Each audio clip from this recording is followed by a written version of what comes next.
good evening, everybody, ladies and gentlemen. Mr. Buchanan, thank you very much for the invite. My name is Christopher Sullivan. I'm a Libertarian candidate for delegate in the 55th District. And I have to say that whenever I'm invited to an event, I'm really honored that it shows the willingness to really look beyond, I think, the two-party system and say, well, let's get the whole totality of the ideas that are out there. Let's get the true free market of ideas and see what the spectrum is. We'll truly that candidate. So thank you for the invite.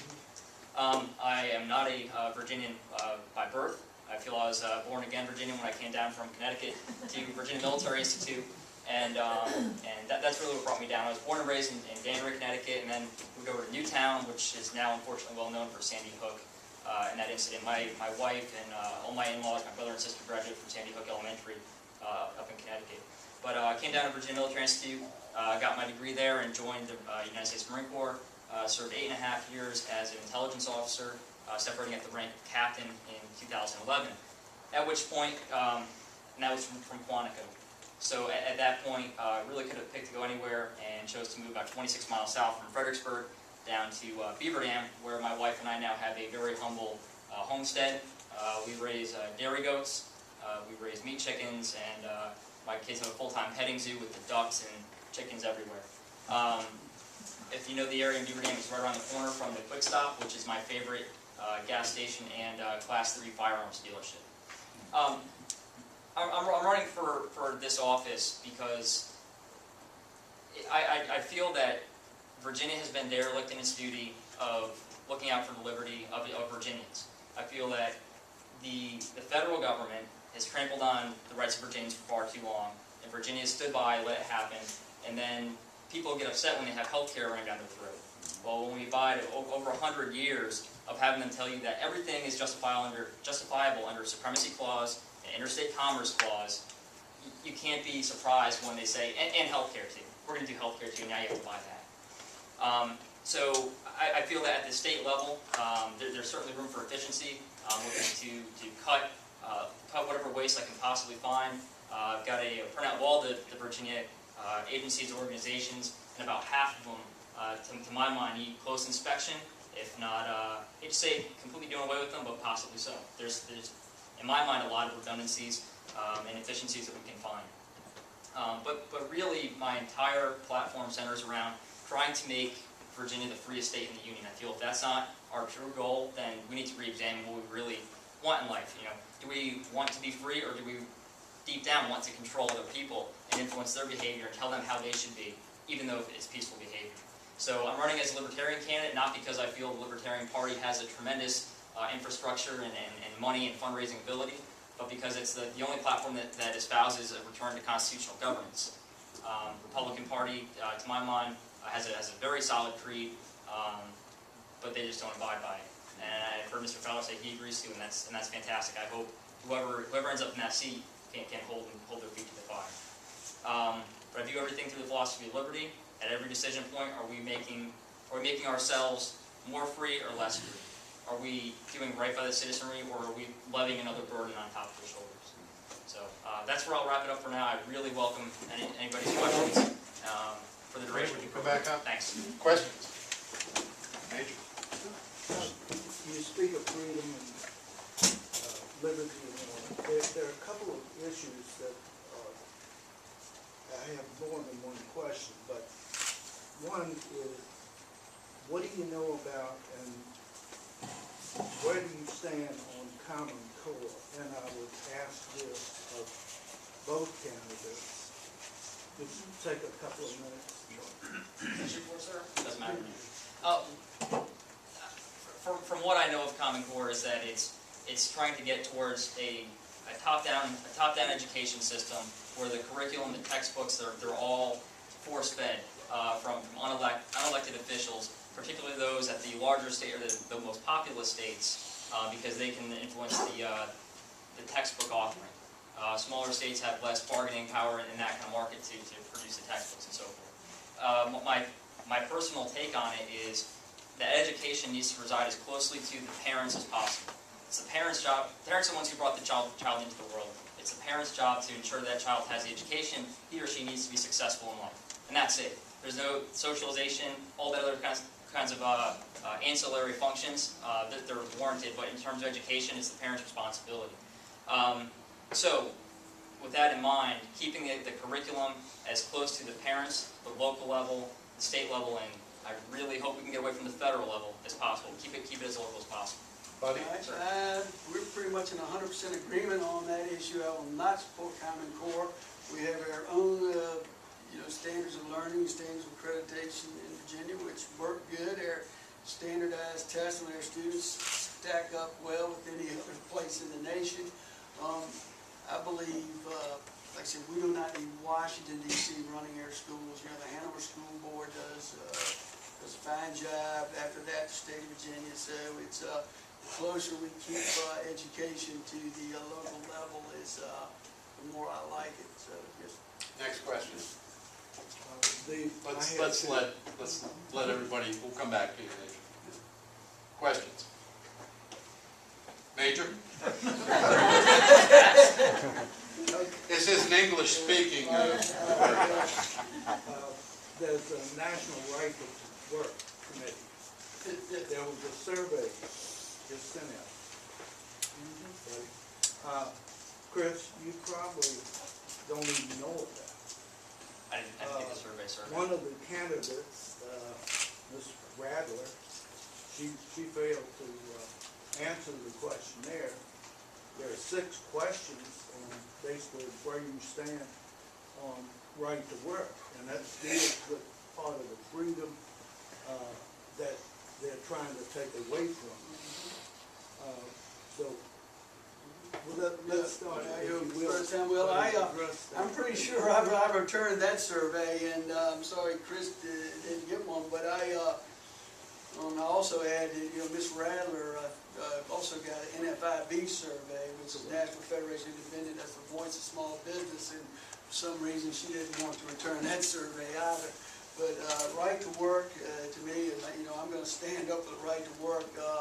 I think I told somebody, I'll die on the wall, before I, vote to do anything to overturn right to work. And it's not just because it's, I think, the right thing to do economically. I think it's the right thing to do morally.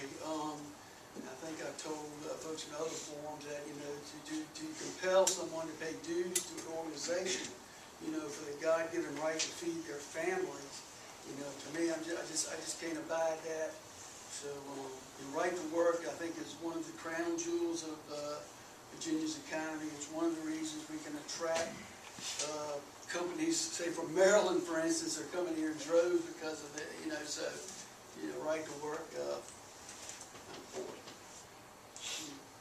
And I as well, sir. I think the individual's right to set an agreement, set a contract with an employer on a one-by-one basis, that's a voluntary exchange.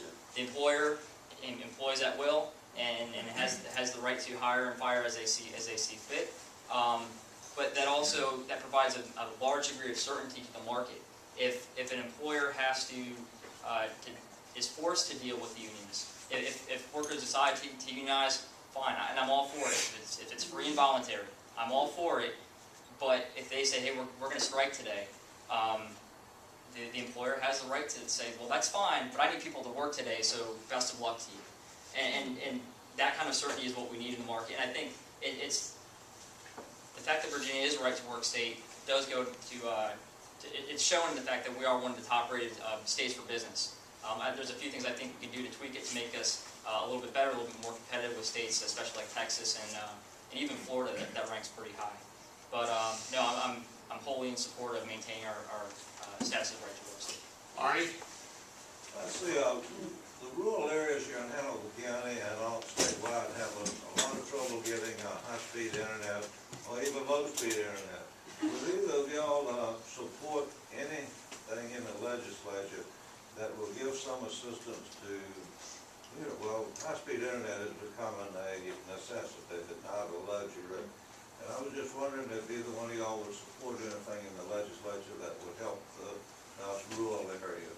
Who would you like to field that one first, sir? Do what? I say, who would you like to field that question first? It really doesn't matter to me. I don't want to. Like both of y'all now. Either one of you might do that, right? Okay. So I think, you know, I agree with what you're saying on the importance of high-speed internet. I think everybody agrees, everybody likes to have it. I think, you know, and guess what, you know, the companies that provide it, you know, they want to have you as customers, okay? But right now, the cost of providing high-speed internet in rural areas is cost prohibitive. There's not enough people to hook up to it to, you know, for companies to be able to offer that profitably is my understanding. So I think the question is whether or not the legislature, you know, through, you know, legislative fiat should dictate to a private company whether or not they should provide those services. You know, that's something that gives me a little bit of a heartburn. You know, I'm hoping perhaps through the advancement of technology, perhaps it can become less expensive to provide that service. But, you know, we've had that discussion down at the General Assembly for many years, and we've talked with, you know, Comcast and others about it, and the simple fact is, you know, they cannot provide it and make a profit. And so, I mean, obviously everybody in this room knows the importance of making a profit, and so that's a simple answer to, you know, Christopher? Sir. My take, sir, is that, you know, I really like high-speed internet. It factored into what part of Hanover and Beaver Dam I was willing to live and work, or live because of needing to maintain access for work and so forth. Where I have discomfort is the notion that we would go to the state legislature and say, look, because we've identified what we think is a social problem or we think it's a necessity, therefore, we want you to give special favors or tax breaks or some sort of incentive to this particular market segment. That whenever you, through government, manipulate the market or get yourself involved in the market, that creates distortions. So perhaps if the government in Richmond says let's do DSL, we'll give credit to DSL, fiber optic, and that's it. Well, then there's no incentive for the satellite service to get any better. And then you never know if that, you have the unseen, you don't know if that satellite service could have provided it cheaper, faster, better, and in a quicker fashion. So I really hesitate to say through force of legislation, let's hand out special favors, even as much as a fan I am of high-speed internet. This gentleman in the back. Yeah, I'm going to come at a slightly different angle because I need to. Moral issues are a big thing in our country. Do you think that they have a place in politics? And I need to know, because a lot of people need to know, what are each of your views on same-sex marriage, and what are your views on abortion? We actually may be different on these, sir, and so this will be fun. Who do you prefer to go first? well, I believe in traditional marriage. I'm a Christian. I believe I'm pro-life. Now, having said that, I don't believe in, you know, this is very, I don't beat people over the head with it, okay? What I try to do is have a conversation with people and lead them to where I'm at, but you know, I believe in traditional marriage, and I'm pro-life. Mr. Fowler is probably a good deal more concise than I would be. Because my take on both is not really the standard. Hey, I'm a social conservative type stance. So I'm pro-life and I'm pro one man, one woman in marriage. That's what I've chosen for myself personally. As far as marriage goes, I really believe that government has no stinking business whatsoever in sanctioning a marriage. I feel that their job is the arbitration of private involuntary contract. That they're the arbiter of disputes that arise therein, and they're to enforce contract law. That when they go and give privilege to one type of contract that's called marriage, well then we have to understand, or we shouldn't be surprised at least, when another group of citizens says, well, what about us too? We want the privilege of married filing jointly. I don't think it's much of a privilege to pay income tax at all, but that's what happens. So every time we go to government to recognize what's private, voluntary, and peaceful, there's that unforeseen consequence.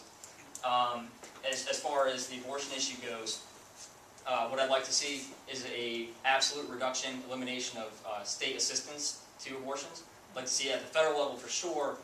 There's only so much influence we can wield at this level, but at Virginia's level, absolutely no dollars should go to it because it's such a divisive issue. So many people feel that it is truly taking a life, myself included. So let's not fund it, which also provides the moral hazard. I don't want to say it incentivizes it, but it sets that Plan B option there that sets the moral hazard for that dangerous or risky behavior. So I'd say, remove the public funding, and let's look to change people's minds, because just putting on a piece of paper in Richmond, putting it in our state code, isn't going to make it go away. Can I add one thing? In Virginia, we've removed public funding. There's no public funding of abortion procedures. If I may, you came to listen to them, if I may just add one note to this. Rob Sarvis said something in King William that really, I think, struck a chord with me and with others who were there that evening. You either believe in the Constitution or you don't. Unless you're like Barack Obama and you just pick and choose selectively what you want to, which parts of it, when it's convenient. And Rob Sarvis said the following: be careful. When you begin to use the instruments of government to prohibit behavior, because once you do that, where do you draw the line? When you use power and the instruments of government to prohibit behavior, that's a slippery slope. You use the power of your Christian persuasion to change people's hearts and minds. Someone over here, Boo, I'm trying to keep in order. I know, Jim, you had your hand up. Boo. In my 30-plus years of prison and jail ministry, there's a right to work law that affected that.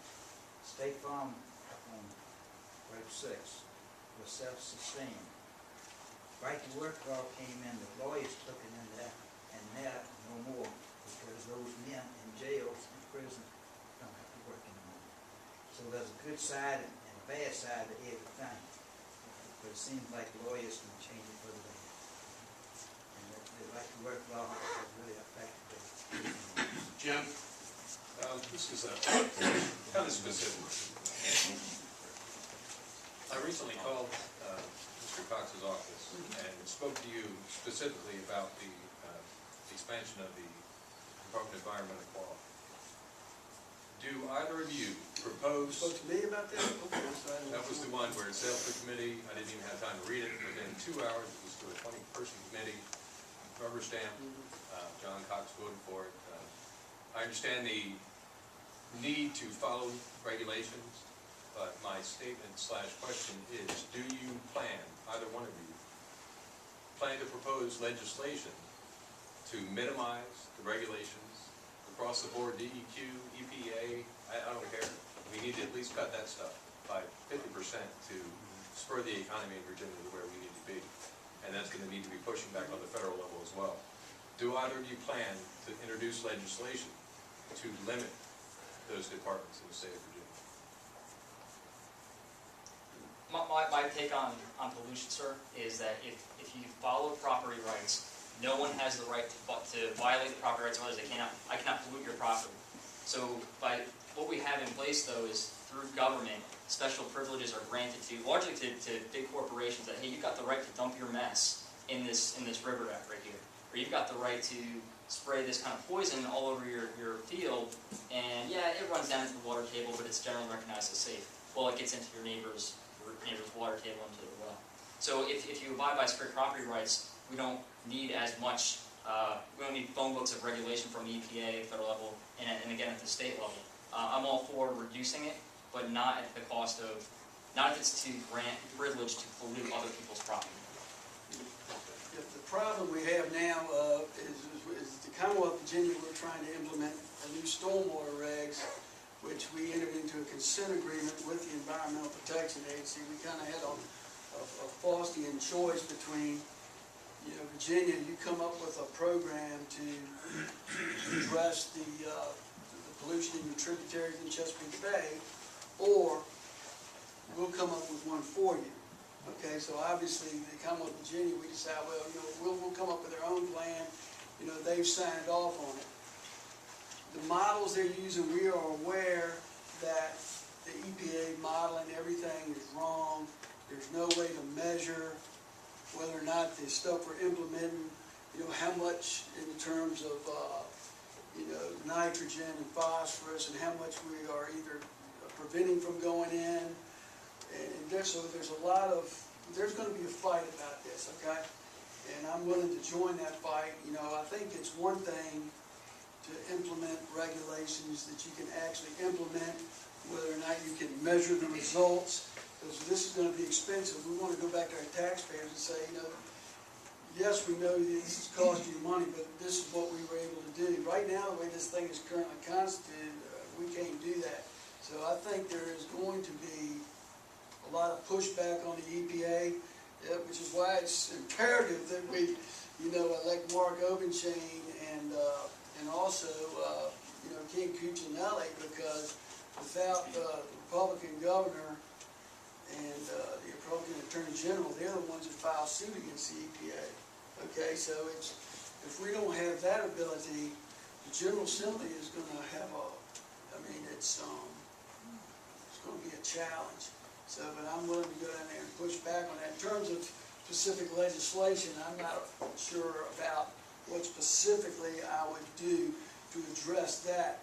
Now, Delegate Cox actually put in a bill maybe 2 years ago when all this was coming down the pipe, which said that, okay, you know, we've agreed to this program with the EPA, but DEQ is going to be the whip in terms of enforcing it. So what that does give us a vehicle to go into federal court. So that's something that we have, but that's where, you know, the pushback is going to have to be, is on these regs and whether or not they work, and, you know, because obviously it's nice if they work. Rick Ryan. You covered some of the things. I would just ask about legislative agenda. I just take 3 issues.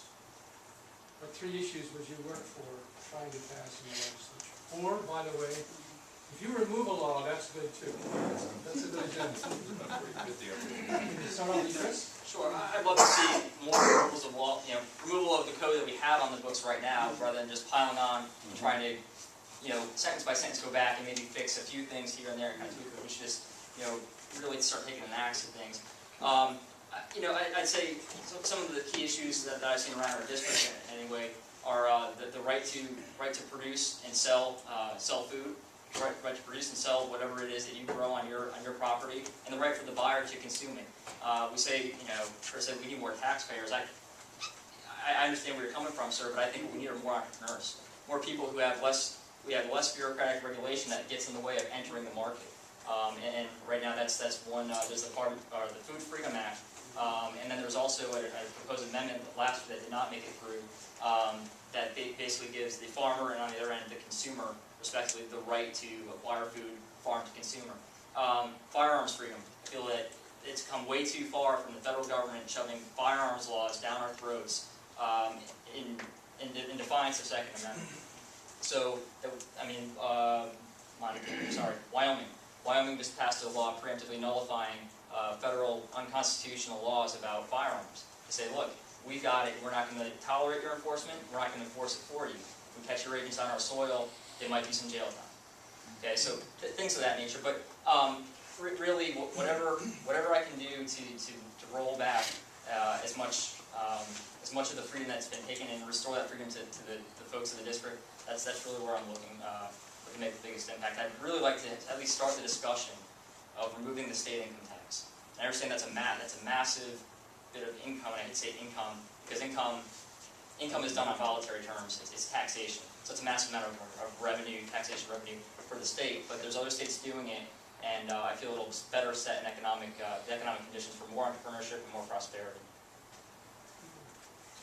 All right, 3 things I'm focused on is obviously,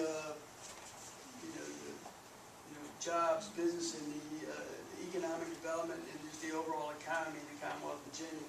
The only way we can, like I say, meet the challenges we have is to grow. that means, more jobs, more tax revenue, so I'm gonna be focused on those areas. I'm not sure what bills, I might introduce at this time. I'm also interested in tax reform. I agree with Chris on that. I think we need to address that to make Virginia more competitive. I would like to see us maybe move away from the income and corporate taxes and more towards consumption. Do away with, we talked about doing away with B-pole, the machinery and tools tax. And then, why we tax the means of production, it's just never made sense to me economically. I think it's a much smarter move to do some tax reform. I'd also like to, that would help local governments to, I think, move away, I guess can speak to this, but move away from property taxes, and towards sale and other things. So the third thing I'm talking about is obviously ethics reform, which has been front and center lately. We're gonna, tighten up on that. One of the things, just as a kind of a personal issue, I've been involved with Hanover Art for many years, which is the Association for Retarded Citizens. So obviously we don't use that word anymore, but I've been an advocate for that area. I think we spend way too much money in state government, federal government on people, quite frankly, just too lazy to work. But these are children with intellectual and developmental disabilities. I think those are the kinds of people the government is supposed to be there to help. So I'm very much interested in increasing our Medicaid waiver slots for those children. And there's going to be a lot of reform in that area as well, on how we use the waiver slots to make them more user-friendly and much more flexible, much more cost-effective. I think we'll be able to help, more children with the same amount of money. But that's another thing that I'm really focused on is those handicapped children. Young lady in the back. You probably almost just answered my question, because what I was going to ask is if you were in favor of dissolving the state tax. In Virginia, it's already dissolved, so. Well, we have to file Virginia state tax and just like you do federal tax. And are y'all in favor of dissolving that state tax, filing of the? You're talking about the state tax or the Yes. death tax? Yeah, I'm talking about the state tax that State everybody. income tax. State income tax that everybody pays in favor. Are you interested in dissolving that in favor of a higher sales I'm tax? for reform of it. I'm not sure we're gonna go all the way to elimination, but that'd be something I'd be interested in, but yeah. It wouldn't do any good if you didn't eliminate it. That's part of the overall tax reform, so I don't know where this is gonna end up. When you're a legislator or whatever, you're gonna be one of 100 or either one of 40 in the state senate, so, but I'm just glad that finally in the Commonwealth of Virginia, they're starting to talk about tax reform. Because I think everybody recognizes. Because you have people from, that come out of Virginia. Well, I agree. If you look at the states that are booming now, that's what, like Florida and Texas, guess what, no income tax. Right. Yeah, so, yeah, I agree with you. Yeah, may I take a quick step? Yes, I'm sorry. Just really quickly, yes, I'm in favor of dissolving the state income tax. I feel like, so right, my understanding, and my mother-in-law does my taxes, she's a CPA, so I trust her with it, but is that it really, Virginia state income tax rides on the back of your filing to the IRS. How trustworthy is the IRS? Have they been in the news lately? So and also, just the notion of income tax, it seems wholly wrong to me that we're going to penalize those who seek to try harder to earn more. Okay, if we had a consumption-based tax, as Mr. Fowler was saying, I don't like any tax. But if we're going to have government, then we have to fund it, right?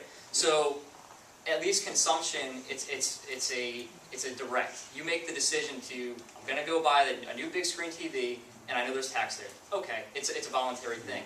No one's coming to you through law that says you have to file, or if you don't file, through really nice letters that say, hey, you better file, or we're going to throw you in jail.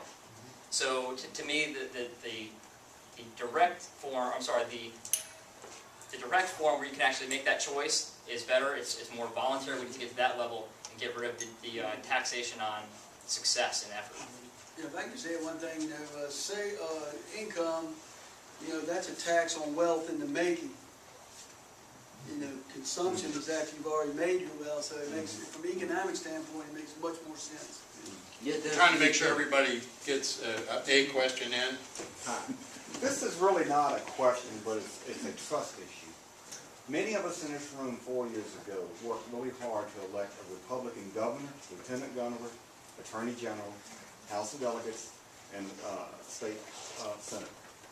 And they passed the largest tax hike promise ever in the history of the state of Virginia, which is an old state. And I feel betrayed. I look at this going, holy cow. You know, this is what our leaders, and if you look at the Republican creed, you want financial responsibility on all levels of the government. And I don't feel that that happened. Do you have a comment on that? Well, I'll go, you ready to go further? Yeah, well, Easy, sir. your delegate, well, I don't know, do you live in the 55th House District? Well, my delegate is Kirk Cox.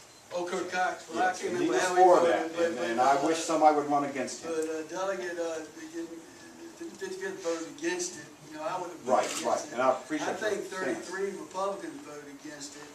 I think we need to get something kind of straight right now. And I always tell people, you know, I'm running as Republican, you know, but, you know, I don't work for Governor McDonald. You know, I don't work for the Speaker of the House. I mean, I like him, friends man, but I don't work for them. You know, I don't work for the Republican Party of Virginia. I work for the 80,000 people that I'm privileged to represent. So, you know, that's who puts bread on my table. And I mean, you got my word of honor on that. You know, that doesn't mean we're not going to disagree on some things from time to time, because as a legislator, I don't know how many thousands of votes you're going to have to cast in a General Assembly session. So, you know what, there's bound to be a couple of stinkers in there. But, you know, there's no way I would vote for that thing. And I'll just tell you why for a couple of reasons. Well, first of all, the income. You know, the Democrats of the state Senate killed the accompanying bill, which would have had the constitutional amendment on the Transportation Trust Fund. They killed that, so that money, there's no guarantee any of that money's going to be spent on roads.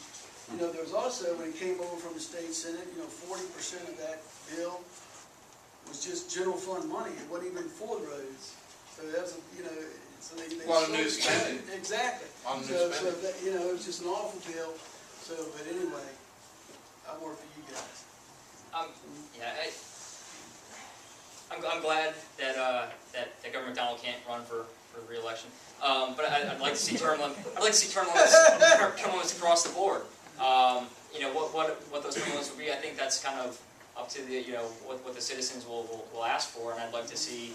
I don't know how the heck we could do it, but I've signed on for Virginia term limits. If we say, hey, for House of Delegates, go ahead and just do one. I think, I'm for that. I think what happens is you get folks who make careers out of it, and even though it's a part-time legislature type job compared to other states, it's a full-time gig of working the system for these folks. Not all of them, and there are some good ones in there, but it's too easy to become entrenched, to figure out the system, to know how to work the angles. So you can say, look, this is actually a tax cut. It's actually a break, and it has to do with transportation, even though there's no assurance it's going to go to the transportation infrastructure of Virginia. So, and similar to this fellow, I have allegiance to the Libertarian Party in that I think their platform is pretty darn spot on, but there's no other libertarians in there. And I think that party politics is really what gets us in such a terrible mess, where each side feels they have to take as much as they can get from any quote-unquote deal, and we end up with all the riders that make it into more sausage than legislation. So I'd like to see all that go away. Larney, you had your hand up. Major, I'll get to you. Yeah, so to both of y'all, would you all support uranium mining and offshore drilling oil off the coast of Virginia? Now, those two things would provide hundreds and hundreds of jobs and be really good for the economy. Would you all support those two things?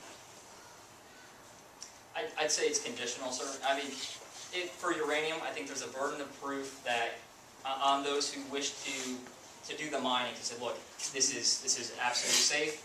If there's ever anything goes wrong, here's all the mitigations that we put in place so that to ensure that we don't pollute the property of others or to do long-term damage to the environment. As far as offshore drilling goes, the BP incident off the coast of Louisiana, it's tough and it's right in everybody's recent everyone's memory. To my mind, it's really tough for those companies to say, look, we have all these fail-safes, we've got it figured out, and there's no way this can happen again. And so with that in mind, I don't know that it's really right for the Commonwealth of Virginia to grant license to companies to say, have at it, and if there's a $500 billion cleanup, we'll just hold you accountable for, I don't know, $10 billion. That just doesn't sit well with me. I understand that we're reliant on fossil fuels for our energy, and that there's opportunities for jobs and big time economic growth, but I think we have to weigh it out. Can we be certain that they're not going to really do serious damage and long-term damage to the environment, and which is a natural resource for Virginia, that coastline? Buddy? I support the offshore, exploration and drilling for oil and natural gas. Obviously there's an environmental concern. I'm much more comfortable with that one, given the technology and the stuff that's out there now in terms of the regulations and other things. Is, like I say, it's there are accidents, and we all realize that. But for the most part, we've been drilling for oil in the Gulf for I don't know how long, and for the most part, it's been done and it's been safe and it's created gazillions of jobs and all kinds of revenue and wealth for folks. The uranium mining is a little bit more problematic. I think we still need to make sure we can do it in a safe manner. It's my understanding that the uranium down there, and somebody can correct me if I'm wrong, is particularly low grade. And when you have low grade uranium, it creates much more tailings, I guess would be the word, or the extra stuff that's left over, which means that creates a potential for a little bit more problem. Politically, the one problem I kind of have with it is, everybody down there in that area is against it. So, it kind of puts a legislator, say from Hanover County, in a position of saying, all right, we're going to ram this thing down y'all's throat, whether y'all like it or not. So, I would like to see those people down there resolve it to their satisfaction, because they're the ones that have to live with it. I wouldn't want people from Pennsylvania County, kind of determine what goes on in Hanover. So but I'm inclined to support it if we can do it safely and all those kind of things. But the jury's still out. Okay? How many times, show of hands here, how many times do you want to rebuild someone's $2.3 million beachfront home on Hatteras? How many? Zero. How many times do you want to subsidize rebuilding? Zero. All right. Risk management is part of my background. If the private insurance industry will underwrite the risk associated with uranium mining, go forward, my friend. But what does it tell you if the private insurance industry won't insure a home on the ocean? What's that tell you? Too much Why are risk. we doing it? Why are we doing it? It's stupid. And uranium mining, hey, if the mining company and the private insurance industry will underwrite the potential long-term damages that could come for it, by all means, go at it. But if the private insurance industry says the science is not yet conclusive enough to satisfy, we don't know where our liability ends. We don't know how long that tail is, far from Buddy's language. Then that's I don't want taxpayers on the hook if things go wrong. The jobs, of course, we're all excited about that, and we're 40 years away from breaking our dependency on fossil fuel, contrary to the eggheads in MoveOn.org. We're 30 or 40 years away from breaking our dependency on fossil fuel, so I'm all for the job. But taxpayers should not be the underwriters on the risk. And the legislators, because of their paymasters, have often stuck taxpayers with the bill. Major? I think I know where you stand, Chris, on term limits. is probably the root cause of the situation we are now in this country. Career politicians who've been there 40, 50 years. Would you, buddy, support term limits? Yeah, I mean, I think, in theory, I think I could support that, but let me just You said you think. let me just Yes. point out the difference. The folks in the Virginia State Legislature typically don't stay around that long to begin with, but again, I could support a term limits bill. You know, I may not be able to support any bill, I'd like to see what the bill looks like, but in theory, I can support term limits. 8 years. Yeah, either way, yeah. I don't see why anybody would want to stay longer than that. My point is, we've had centuries of career politicians. A couple of them have been there a century, I've seen it. In Washington, they pay those guys a lot more than they pay us in Richmond, so that's why they stay there. You know, most of us, we're losing money when we go down to Richmond, so I ain't say it. Chris? Yes. Term limits on, yeah, I'll support term limits or as short as we could possibly get away with. I think, you know, and I've weighed over and said, look, that there are certainly some folks who make it to elected office, despite all the odds, that, you know, they're good people and they're there to do good work, defend liberty and uphold kind of true free markets. But the ones who don't far outnumber them, and if they're permitted to stick around longer, they're unable to do more damage. So if we had term limits across the board, I don't know, call it 4 years, then it makes it so that there has to be that learning curve, so that no one can really just take the reins of the government and use it for their you know, to line their own kind of investments, to get favors hooked up, and so forth. So the more the turnover, the less damage they can do. And I'll support 4 to however we want to. But I think really we need to get back to more of a. In Virginia is pretty darn good, but we need to get to more of a you know. The citizen says, you know what, this is a tough duty. I don't really look forward to doing it, but I think I'm capable, and heck, I'll shoulder that burden for as long as I can, as long as you'll have me. But I got to get back to my life and pass off the baton to somebody else. So I've talked to Buddy, and he's not looking for a 20-year career down there either. So trust me on that. I'd like to be interested to know, maybe I can find out what the actual turnover is at the General Assembly or the average. Not nearly enough. Well, not nearly enough, but trust me, it's not like Washington, I can promise you. I mean, that's where the real problem is. It's from Washington to the county. Yeah, I'm not sure what the, you know, but anyway, yeah, I can support that. Yes, sir, right here. Gentlemen, you both seem like you have a lot in common, and I'm relatively new to Virginia, so a lot of this question will be based on trust as well.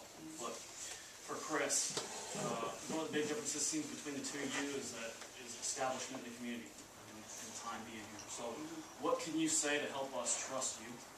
Okay, and sir, for you, who obviously have established yourself in this community, made relationships and things like that, how do you prevent those relationships and loyalties you have to folks you know here from influencing political decisions?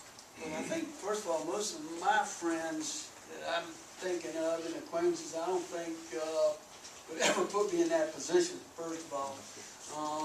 I know several people in this room. I know Mr. Dutal, he's sitting right behind you. He, I think, knows me pretty good. He can probably tell you back that, you know, how I operate. Again, I've been in this community. I was married in Hanover. My wife was a native, lived on the farm there just east of Athens. I've been here 27 years. I've been a member of the Clay Springs Rotary Club for 23 years. 20 years, perfect attendance. You know, I'm active with the, actually we have our banquet right here, the Lee Davis Long Beers, National Wild Turkey Federation banquet we have here. I'm involved in all that kind of stuff, so I mean that people in this community know who I am. I think that's one of the reasons I've enjoyed so much success so far running. I mean, they know I'm not like those guys that you all are talking about. You know, I'm a regular guy. I've worked for a living, and I'm doing this because I want to serve you guys. And you know, I'm not for sale. We have time for one more question. I'm sorry. No worries. You know, I'd say, yeah, I certainly. So I'm 33 years old. and I'm still working full-time. My day job, I'm a project manager for a Department of Defense initiative about getting information out there about improvised explosive devices. But I've got 3 daughters. My oldest will be 6 next month, and she's the oldest. So all my daughters are below there, and my family, we're running a little homestead farm as well. So I wish I had the time to do all the community activities. But you know, I've tried as soon as I got down to my house in Hanover and started making in northern Hanover and Beaver Dam and started making our homestead. We reached out, you know, kind of timidly. Hey, we're trying to do some farming stuff. And man, the community just piled on. Let us help you. We'll show you. You need someone to breed goats. We'll help you with that. You need to do a chicken slaughter. We know somebody who has equipment you can borrow, and we'll show you how to do it. And there's the sense of community from all the way up in Beaver Dam, I mean, all the way down to this end of Hanover. Everywhere I go, even after I tell folks, well, I'm from Connecticut. I wouldn't say that too much. I'm from Connecticut. It's the truth, you know. But you know, they let it pass and say, well, heck, you're one of us now, and you're part of the community, so plug in and do your utmost. And you know, I've tried to do as much as possible. And my wife gets the kids out, and we have friends up and down Hanover and even to Caroline and Old Spotsylvania County, where I lived a little bit when I was still in the Marine Corps. But I think the really short answer is I've been given special trust and confidence before. I'm sure it's a term you're familiar with when I did this thing and swore an oath to the Constitution, and I haven't faltered yet. Marines are pretty funny about those oaths. I couldn't find the expiration date on this. I want to thank, no, neither did I want to thank both of these gentlemen for coming out here this evening. I hope you have a better sense of the men that they are. Now, I will say, what surprised me the most this evening about either of them, you know, there's always this association, real or imagined, of Marines and being brave. But a Marine that lets his mother-in-law do his things. It's free. I'll tell you, I hope you treat that gal really, really well, because I can't imagine what kind of leverage you would want to give away to your mother-in-law, who may down the road not see you in quite the same fun light she does today. Buddy, thank you so much. Christopher, thank you, my friend. Give him a nice warm hand.